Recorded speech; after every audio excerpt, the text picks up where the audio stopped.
관절 통증과 다리 붓기가 생기는 기본 원인, 아침마다 무음이 왜 이렇게 빡빡하지? 콜라게단이 부족하면 연골이 르고 통증이 심해집니다. 저 콜라게단이 이렇게 중요한 줄 몰랐어요. 아침에 일어났을 때 무릎이 뻣뻣해서 한참 서 있어야 침대에서 내려올 수 있다거나 조금만 걸어서 집에 돌아오면 발목이 납덩이를 단 것처럼 무겁고 공원을 몇 바퀴 돌기만 해도 퉁퉁 붓는다면 여러분은 절대 혼자가 아닙니다. 한국에서도 중년 이후에는 이런 불편을 겪는 분들이 매우 많습니다. 많은 어르신들이 저에게 나름 건강하게 먹고 튀긴 음식도 줄이고 걷기도 꾸준히 하는데 왜 무릎은 계속 아프고 다리를 굽히거나 앉았다 일어날 때마다 관절이 자꾸 소리가 나느냐고 말씀하십니다. 지하철역 계단 몇 칸만 올라가도 관절이 비명을 지르는 것 같다고 표현하는 분들도 있습니다. 이런 말들이 흔하게 들리지만 사실 단순한 나이 탓만은 아닙니다. 실은 이런 증상이 자주 나타난다면 그것은 몸 안쪽에서 보내는 일종의 경고 같은 것입니다. 한국에서는 이런 통증을 조용히 참으면서 파스 붙이거나 진통제만 며칠 먹으면 괜찮아지겠지 하고 넘기는 경우가 많습니다. 하지만 제가 진료하다 보면 이미 관절이 많이 퇴행해 있고 연골이 얇아져 조금만 걸어도 금세 붓는 상태가 돼서 찾아오는 분들을 점점 더 많이 만나게 됩니다. 어떤 분은 진통제에 의존하게 되고 어떤 분은 관절 교체까지 고민해야 합니다. 저는 환자들에게 관절은 자동차의 쇼크 업소버 같은 것이라고 설명합니다. 안에 부드러운 완충제가 말라가고 윤활 역할을 하는 성분이 부족해지면 움직일 때마다 마찰이 생기게 됩니다. 그리고 그 완충제를 건강하게 유지하는데 가장 중요한 것 중 하나가 바로 콜라겐입니다. Shutterstock Explore. 복잡하게 들릴 수 있지만 좋은 소식은 우리 몸은 올바른 재료만 공급되면 스스로 충분히 회복할 수 있다는 점입니다. 오늘 이 영상에서는 한국식 식단에도 자주 등장하는 아주 가까운 8가지 식품을 소개하려 합니다. 올바르게 그리고 꾸준히 섭취한다면 다리 붓기를 줄이고 관절 통증을 완화하며 무릎 주변 조직의 재생을 돕고 움직임을 훨씬 가볍게 만들 수 있습니다. 이것은 근거 없는 민간요법이 아니라 의학적으로 분명한 근거가 있는 내용입니다. 그리고 여러분은 일상적인 음식들이 이렇게 큰 효과가 있다는 사실에 놀라실 겁니다. 본격적으로 시작하기 전에 만약 오늘 이 이야기를 처음 듣는 분이라면 구독과 알림 설정을 부탁드립니다. 그리고 더 깊이 있는 식품 분석 영상이나 관절의 좋은 조리법 영상을 원하신다면 댓글에 숫자 2를 남겨주세요. 지금 어떤 정도의 관절 통증을 겪고 있는지도 댓글로 나눠주시면 좋겠습니다. 여러분의 이야기가 다른 분들에게도 나만 이런 게 아니구나 하고 큰 도움이 될 수 있습니다. 저는 박준영입니다. 저는 30년 이상 경력을 가진 전문의며 현재 대학병원에서 근무하고 있습니다. 수많은 50, 60, 70대 환자분들을 만나왔습니다. 건강하고 부지런하며 노인 건강과 콜라겐 감소의 관계, 크게 불평하지 않는 분들이 대부분입니다. 그런데 관절이 아프기 시작하면 조금만 버티면 괜찮아지겠지 하고 진료를 미루는 경우가 많습니다. 그러다 통증이 길어지고 일상이 힘들어지면 그제야 저를 찾게 됩니다. 그리고 제가 발견한 공통점이 하나 있습니다. 대부분의 분들이 평소 식습관이 몸속 콜라겐 재생 능력에 직접적인 영향을 준다는 사실을 잘 모르고 있다는 것입니다. 콜라겐은 관절 연골 인대 관절막의 주요 구성 성분입니다. 젊을 때는 몸에서 콜라겐을 풍부하게 만들어 관절이 마치 기름칠한 것처럼 부드럽습니다. 하지만 40은 이후부터는 이 과정이 눈에 띄게 느려집니다. 콜라겐 합성에 필요한 재료가 식단에서 부족하면 관절이 마르고 약해지며 염증과 붓기가 쉽게 생깁니다. 그래서 걷고 나면 다리가 붓거나 관절이 딱딱 소리를 내는 것입니다.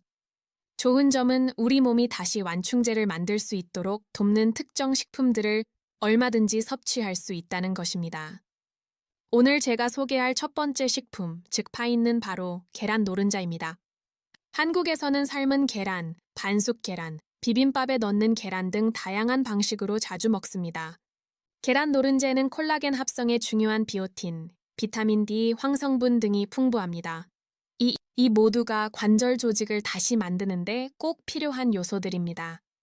몇몇 연구에서는 이런 영양소들이 염증 반응을 줄여 관절 통증과 붓기를 완화하는데 도움을 준다고도 나옵니다. 저는 아침 식사에 계란 하나를 추가하거나 간식으로 반숙 계란을 먹도록 종종 권합니다. 다만 너무 센 불로 튀기거나 과하게 기름을 사용하면 영양이 손실될 수 있으니 주의해야 합니다. 7위는 호박씨입니다. 아주 단순한 식품 같지만 아연, 만간, 마그네슘이 매우 풍부합니다. 이 세 가지는 콜라겐 생성 효소를 활성화시키는 일꾼 같은 역할을 합니다. 제 환자 중에는 오후식으로 약하게 볶은 호박씨를 먹거나 요거트, 비빔밥, 샐러드 위에 뿌려 먹는 분들이 많습니다. 관절에 도움을 줄 뿐만 아니라 마그네슘 덕분에 숙면과 가벼운 불안해도 좋습니다. 노인분들의 경우 호박씨를 몇 시간 물에 불리거나 약하게 볶아 소금 적게 들어간 제품을 선택하면 소화가 더 편합니다.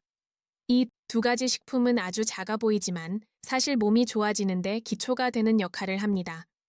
많은 어르신들이 잠시만 실천해도 다리 붓기가 줄고 앉았다 일어날 때 통증이 덜해졌다고 말합니다. 그리고 이것은 정말 시작에 불과합니다. 다음부터는 더 강력하게 관절과 콜라겐을 돕는 상위 식품들을 소개하겠습니다. 혹시 지금까지 관절은 약이나 주사로만 좋아질 수 있다라고 생각해 왔다면 앞으로 들을 내용은 아마 큰 놀라움이 될 겁니다. 계속 함께 가보겠습니다. 제가 환자들에게 매일 먹는 식사만 조금 조절해도 관절이 충분히 좋아질 수 있다고 말하면 많은 분들이 놀랍니다. 대부분은 약이나 특별한 치료만이 도움이 된다고 생각하기 때문입니다. 하지만 사실 한국 음식 문화에는 콜라겐이 풍부한 음식들이 아주 많고 우리가 무심코 지나치거나 가볍게 여기는 경우가 많습니다.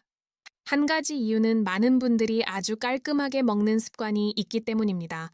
피부, 뼈, 힘줄은 다 버리고 살코기만 먹는 것입니다. 그러다 보니 관절 조직에 꼭 필요한 콜라겐 합성에 도움되는 식품 속에 시작 성분들을 스스로 없애버리는 것이죠. 그런데 다시 보충하기 시작하면 몸은 바로 반응합니다. 그래서 오늘은 여러분께 꾸준히 섭취하면 천천히 그러나 확실하게 변화를 느낄 수 있는 다음 세 가지 식품을 계속해서 소개해 드리려 합니다. 유굽기는 뼈가 부드러운 통조림 연어입니다. 많은 분들이 통조림 연어가 생연어보다 더 좋을 수 있다는 사실에 놀라는데 그 비밀은 바로 안에 들어있는 부드러운 뼈에 있습니다. 제조 과정에서 고압으로 조리되기 때문에 뼈가 매우 부드러워지고 의서 그대로 먹을 수 있으며 칼슘과 자연 콜라겐이 풍부해 흡수율이 매우 좋습니다. 게다가 연어는 관절 염증을 줄이는데 중요한 오메가3 지방산이 아주 풍부합니다. 염증 반응이 줄면 다리 붓기, 무릎 붓기, 관절 주변의 화끈거림이 한결 가벼워집니다. 한국에서는 통조림 연어를 밥에 비벼 먹거나 대파와 물을 넣어 국구로 끓이거나 아침에 간단하게 김밥 속재료로 넣어 먹는 가정이 많습니다. 저는 항상 환자들에게 뼈 부분을 버리지 말라고 강조합니다. 숟가락으로 살짝 으서 잘 섞기만 해도 큰 도움을 받을 수 있기 때문입니다. 5위는 닭껍질입니다. 여기서 많은 분들이 곧바로 걱정합니다. 닭껍질은 너무 기름지잖아요. 먹어도 되나요? 하지만 사실 닭껍질에는 인대와 관절막에 많은 콜라겐 타입 I이 풍부하게 들어있습니다. 중요한 것은 조리 방식입니다. 바삭하게 튀기거나 태우듯이 굽게 되면 영양소가 많이 파괴되고 염증을 유발할 위험이 높아집니다. 하지만 전통 방식처럼 닭껍질을 삼계탕, 찜요리에 넣어 끓이면 콜라겐이 국물에 녹아 관절에 매우 이로운 진 같은 성분이 만들어집니다. 저는 한 환자분이 기억납니다. 장을 보고 오기만 해도 다리가 납덩이처럼 무겁고 무릎이 아파 자주 진료를 받던 분이었습니다. 그분은 20년 넘게 닭껍질을 건강에 안 좋다고 생각해 늘 벗겨버렸다고 했습니다. 제가 적당량을 올바르게 사용하는 방법을 설명한 뒤 그분은 매주 한 번씩 삼계탕에 닭껍질을 함께 넣어 끓이기 시작했습니다. 결과는 기적은 아니었지만 몇 달 뒤 그분은 아침 무릎 뻣뻣함이 줄고 마트 안에서 걷는 것도 훨씬 수월하다고 말했습니다. 4위는 젤라틴입니다. 젤라틴은 이미 분해된 형태의 콜라겐으로 흡수가 매우 잘 됩니다. 많은 분들이 젤라틴을 말하면 푸딩이나 디저트만 떠올리지만 사실은 더 건강한 방식으로 그리고 어르신들에게도 부담 없게 다양하게 사용할 수 있습니다. 몇몇 연구에서는 몇 주간 젤라틴을 꾸준히 보충하면 연골이 손상되었거나 가벼운 퇴행이 있는 사람들의 관절 움직임이 좋아지고 통증이 감소할 수 있다고 이야기합니다. 중요한 점은 몇 번 먹고 중단하는 것이 아니라 꾸준히 섭취해야 한다는 것입니다. 한국식 식단에서는 젤라틴을 활용하기가 매우 쉽습니다. 뼈 끓인 국물에 넣어 농도를 살짝 더해주거나 육수에 섞어 깊은 맛을 내거나 과일 주스로 당을 줄인 젤리를 만들 수도 있습니다. 제 환자 중 많은 어르신들은 저녁에 따뜻한 물에 젤라틴을 약간 타서 마시면 잠들기 전에 관절이 훨씬 편안하다고 말합니다. 하지만 저는 항상 강조합니다. 콜라겐이 풍부한 음식은 전체 그림의 일부분일 뿐입니다. 관절이 진짜로 건강해지려면 체중을 적정하게 유지하고 가벼운 운동을 지속하며 관절의 해로운 습관을 줄여야 합니다. 한국에서는 저녁마다 소주를 마시는 습관이나 아주 매운 음식을 자주 먹는 생활을 가진 중년층이 많습니다. 이런 것들은 염증 반응을 증가시키고 관절 통증을 더 악화시킬 수 있습니다. 흡연 역시 문제입니다. 니코틴은 관절 조직으로 가는 혈류를 감소시켜 새로운 콜라겐 형성을 더디게 만듭니다. 또 하나 저는 환자들에게 항상 아주 분명하게 말합니다. 음식은 치료 약물의 대체품이 아닙니다. 관절염약, 당뇨약 혹은 다른 어떤 약을 복용하고 있다면이 음식만 먹으면 된다는 말을 듣고 임의로 중단해서는 안 됩니다. 음식은 몸 안에서 회복을 돕는 역할을 하고 약은 염증을 줄이고 악화를 막는 역할을 합니다. 두 가지는 함께 균형 있게 사용되어야 합니다. 제가 잊지 못하는 환자분이 있습니다. 한국인 60대 초반의 남성분이었는데 최민수 씨 무릎 통증이 너무 심해 거의 걷기 힘든 상태로 내원하셨습니다. 검사와 치료 안내를 마친 뒤 저는 식습관을 조금 바꾸고 통조림 연어와 젤라틴을 간식에 추가하도록 권했습니다. 3달 뒤 재진할 때 그분은 이제 공원을 걷는 동안 예전처럼 여러 번 쉬지 않아도 된다고 말했습니다. 통증이 완전히 사라진 것은 아니었지만 관절의 회복력이 훨씬 좋아진 것이 분명했습니다. 이런 사례들을 볼 때마다 저는 올바른 음식의 힘이 얼마나 자연스럽고 지속적인 회복을 도울 수 있는지 다시 한번 느낍니다. 이 3가지 식품 뼈 먹는 연어, 닭 껍질, 젤라틴 관절의 탄력을 되찾게 하는 중요한 벽돌 같은 존재입니다. 하지만 3위부터는 효과가 더 뚜렷해지고 특히 아침마다 관절이 굳거나 조금만 걸어도 다리가 쉽게 붓는 분들에게 큰 도움이 됩니다. 이제 더 강력하고 더 익숙하며 콜라겐 재생에 더욱 효과적인 식품들을 살펴보겠습니다. 계속해서 이 여정을 함께 해주세요. 제가 환자들에게 3위부터는 효과가 훨씬 더 뚜렷하게 나타난다고 말하면 많은 분들이 정말 궁금해합니다. 어떤 어르신들은 농담처럼 그럼 얼른 알려 통조림 생선 닭껍질 젤라틴의 역할 줘요. 내일 바로 사러 가게요. 라고 하시기도 합니다. 하지만 GA 이론은 항상 말씀드립니다. 콜라겐이 풍부한 음식을 먹는다는 것은 단순히 채우는 것이 아니라 몸이 스스로 조금씩 회복할 수 있도록 지속적인 습관을 만드는 것이라고요. 그리고 상위권의 식품들은 특히 아침에 침대에서 내려올 때 관절에서 뚝뚝 소리가 난다든지 일을 마치고 집에 돌아오면 무릎을 계속 주물러야 할 만큼 붓고 아픈 분들에게 눈에 띄는 변화를 가져오는 경우가 많습니다. 3위 식품은 정어리입니다. 크기는 작지만 콜라겐과 미네랄의 보물 창고 같은 생선입니다. 한국에서는 정어리 통조림이 매우 흔하고 가격도 부담이 없어서 많은 가정이 몇 캔씩 비상용으로 두고 있습니다. 정어리가 가치 있는 이유는 뼈와 껍질까지 모두 먹을 수 있다는 점입니다. 정어리의 뼈는 매우 부드러워 젓가락으로 살짝 누르기만 해도 으깨지고 칼슘 콜라게닌 같은 자연 성분이 풍부하며 흡수도 아주 잘 됩니다. 정어리 껍질은 엘라스틴과 오메가3가 풍부해서 관절의 염증을 줄이고 탄력을 높이는 데 도움이 됩니다. 관절 주변에 생기는 만성 염증이 줄어들면 다리 붓기, 무릎 통증, 관절 주변의 열감도 개선됩니다. 저는 한 환자를 아직도 기억합니다. 60대 초반의 남성 김동준 씨였는데 30년 넘게 운송에 종사하면서 매일 트럭을 오르내리다 보니 무릎 통증이 늘 있었습니다. 진료실에 오셨을 때는 오후만 되면 다리가 무겁고 무릎을 구부리기조차 힘들다고 하셨습니다. 식단 조절과 함께 일주일에 3번 덩어리를 드시라고 권해드렸고 그분은 뜨거운 밥에 정어리를 비비고 김치와 채소를 조금 곁들이거나 아내분이 끓여주는 가벼운 토마토에 넣어 먹는 습관을 들이기 시작했습니다. 3달 후 재진해서 그는 통증이 눈에 띄게 줄었고 무엇보다 오르막길을 쉬지 않고 올라갈 수 있게 된 것이 가장 기쁘다고 했습니다. 이런 사례를 볼 때마다 저는 간단한 음식이 때로는 가장 강력한 치료가 될 수 있다라는 생각을 다시 하게 됩니다.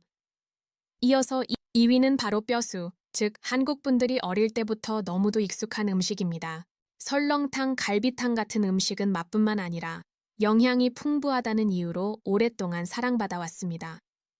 소뼈, 닭뼈, 힘줄 등을 오래 끓이면 콜라겐과 젤라틴이 국물에 녹아들어 은은하게 뽀얗고 점성이 있는 국물이 됩니다.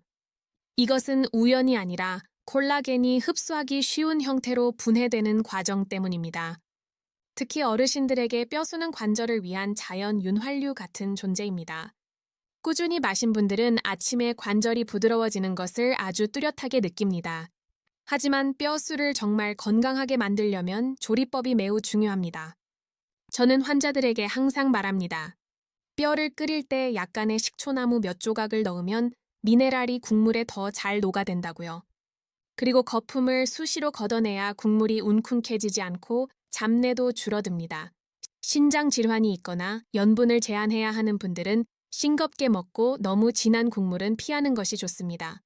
실제로 조리법을 조절한 후 소화가 편해지고 관절이 더 편안해졌다라고 말하는 환자가 많이 있습니다. 뼈 육수 이야기를 할 때 제가 자주 강조하는 점이 있습니다. 콜라겐은 운동하지 않으면 관절까지 혼자 가지 않습니다. 어떤 분들은 정말 잘 먹는데도 좋아지지 않는 경우가 있습니다. 이유는 하루 종일 거의 움직이지 않기 때문입니다. 콜라겐이 효과를 내려면 관절에 길을 열어줘야 합니다. 하루 20-30분 가벼운 걷기, 허벅지 근육 운동, 아침 기상 후 가벼운 스트레칭 같은 활동은 혈류를 개선해 영양소가 관절까지 더 빠르게 도달하게 합니다.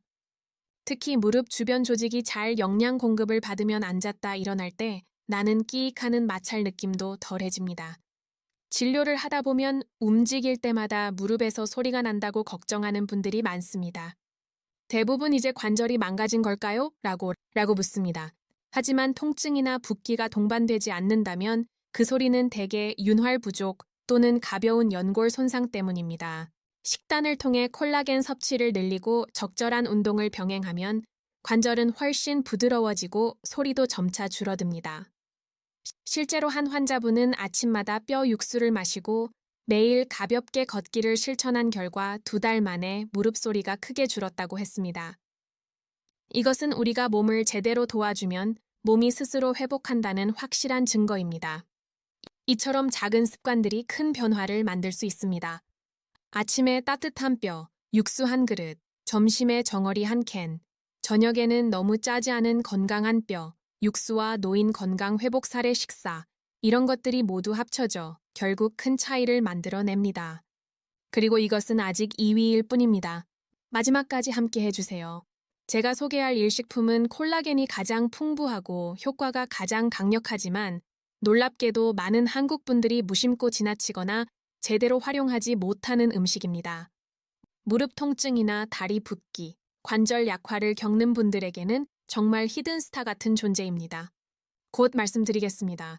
제가 환자들에게 1위에 있는 식품이 사실 아주 오래전부터 한국 음식 속에 있었지만 보통 버려지는 부분이라고 말하면 대부분 놀랍니다. 많은 분들이 부드러운 살만 먹고 즐기거나 쫄깃하거나 끈적한 부분은 항상 접시 한쪽에 빼두거나 아예 먹지 않는다고 합니다. 그런데 바로 그 습관 때문에 동물 전체에서 가장 콜라겐이 많은 부위를 놓치고 있었던 것입니다. 그래서 제가 1위 식품을 소개하기 시작하면 많은 어르신들이 그래서 내 관절이 자꾸 약해졌구나 하고 고개를 끄덕입니다. 1위 식품은 바로 소임줄소 가죽 및 힘줄소 아킬레스건 포함입니다. 소임줄은 거의 대부분이 콜라겐 타입 I로 이루어져 있는데 이것은 인대와 관절막의 구조와 매우 비슷합니다. 오래 끓이면 딱딱했던 힘줄이 부드럽고 투명하게 변하며 쫄깃쫄깃한 식감과 함께 자연 젤라틴이 녹아옵니다. 그래서 힘줄이 들어간 탕이나 찜은 국물이 걸쭉하고 깊은 맛이 나면서도 소화가 잘 되고 당연히 다른 어떤 식품보다 관절에 더 좋습니다. 하지만 한국에서는 힘줄이 질기다, 먹기 불편하다, 고급스럽지 않다는 이유로 버리는 경우가 많습니다. 저는 항상 소임줄이야말로 일상 식사에서 가장 강력한 콜라겐 저장구라고 설명합니다. 영양제를 따로 먹지 않아도 충분한 효과를 기대할 수 있기 때문입니다. 한국 과정에서는 소임줄을 여러 방식으로 익숙하게 조려할 수 있습니다. 많은 환자분들이 좋아하는 방법 중 하나는 무, 마늘, 생강과 함께 오래 푹 끓이는 것입니다. 이 요리는 부드럽고 속이 따뜻해져 특히 추운 날에 좋습니다. 또한 끓이고 있는 뼈 사골 국물에 소임줄을 조금 넣어주기만 해도 국물이 훨씬 더 콜라겐이 풍부해지며 맛은 거의 변하지 않습니다. 다만 저는 항상 말씀드립니다. 나이가 있으신 분들은 염분 조절이 꼭 필요하다고요. 너무 작게 먹으면 다리 붓기, 고혈압, 신장 질환이 악화될 수 있습니다. 소임줄을 처음 접하는 분들은 식감 때문에 당황할 수 있어 처음에는 작은 조각부터 천천히 먹고 조금씩 양을 늘리는 것이 좋습니다. 많은 어르신들이 처음에는 소임줄을 무섭다고 하다가도 몇 주 지나면 오히려 그 쫄깃함이 좋아졌다고 이야기합니다. 저는 아직도 이현숙 할머니의 이야기를 기억합니다. 60대 후반이셨는데 무릎 통증이 너무 심해 한때는 인공관절 수술을 고민했을 정도였습니다. 한 발 한 발이 버거웠고 계단은 거의 불가능한 일처럼 느껴졌습니다. 여러 영양제와 민간요법을 시도했지만 큰 변화는 없었습니다. 진료실에 오셨을 때 할머니의 바람은 그저 조금이라도 덜 아프면 좋겠다는 것이었습니다. 진짜로 저는 치료와 함께 식단 조절을 권했습니다. 처음에 할머니는 소임줄을 먹으라는 말에 매우 주저했습니다. 평생 한 번도 먹어본 적 없는 음식이었기 때문입니다. 그러나 저는 소임줄 속 콜라겐이 무릎 안에 쿠션을 다시 만드는데 꼭 필요한 원료라고 차근차근 설명했습니다. 결국 할머니는 한번 시도해보기로 마음먹었습니다. 일주일에 한 번 무화대추를 넣어 단맛을 살짝 더한 소임줄을 만들어 드셨고 아침에는 연한 뼈술을 마시고 일주일에 2번 정어리를 드시고 저녁 식사에는 호박씨를 곁들였습니다. 또 저는 할머니 나이에 맞는 가벼운 스트레칭과 관절 운동을 함께 안내했습니다. 2달 뒤 재진에서 이현숙 할머니는 이전보다 훨씬 가벼운 발걸음으로 진료실에 들어오셨습니다. 아침에 무릎이 꽉는 느낌이 사라졌고 집 근처 시장까지도 쉬지 않고 걸어갈 수 있다고 했습니다.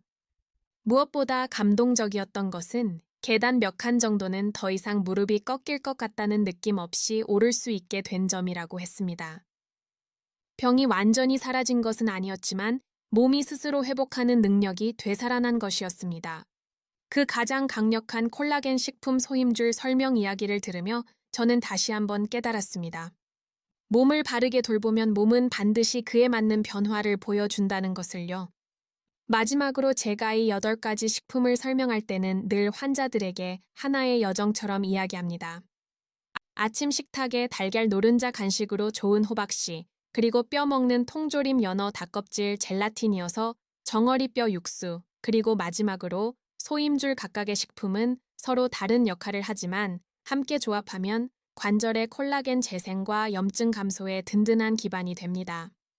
저는 어르신들에게 일주일 식단 루틴을 만들려고 자주 권합니다. 며칠은 달걀을 먹고 이틀은 생선을 먹고 일주일에 1~2번 뼈 육수 시간이 되면 소임줄 요리까지 이렇게 꾸준히만 하면 몸은 스스로 천천히 회복합니다. 하지만 저는 항상 강조합니다. 음식 속 콜라겐은 이미 손상된 관절을 완전히 대신 치료해 줄 수는 없습니다. 특히 관절 손상이 심한 경우에는 음식만으로는 부족하며 약물 치료와 병행해야 합니다. 음식은 회복을 돕고 염증을 늦추고 통증을 식단 루틴과 노인 건강관리 핵심 정리 줄이고 삶의 질을 개선해주는 훌륭한 지원 요소이지만 결코 기적은 아닙니다. 당뇨, 고혈압, 신장질환 등 기저질환이 있는 분들은 조리 방식에서 염분과 지방을 특히 조심해야 합니다. 가장 중요한 것은 꾸준함과 올바른 조합입니다. 이 긴 이야기를 끝까지 들어주셔서 감사합니다. 제 이야기가 도움이 되었다면 구독과 댓글, 그리고 여러분의 경험을 나눠주시면 정말 감사하겠습니다. 소임줄 요리법, 뼈수 끓이는 법, 혹은 무릎을 튼튼하게 하는 운동 영상을 더 원하신다면 댓글에 숫자 1을 남겨주세요. 이 작은 지식들이 여러분의 관절 건강 여정에 함께하길